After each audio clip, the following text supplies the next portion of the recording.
How to log into your account in PayPal. If you want to log into your account, then follow these instructions. First, make sure that you have downloaded PayPal on your iPhone.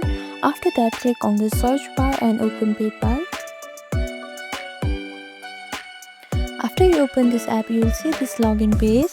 If you don't have an account yet, click on the sign up option to create a new account.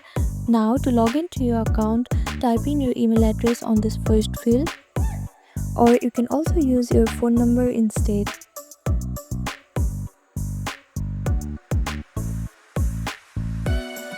After that, type in your password on the second field.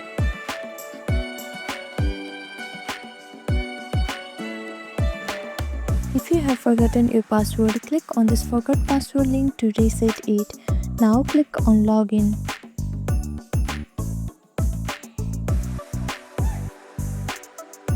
So this is how you can log into your account in PayPal.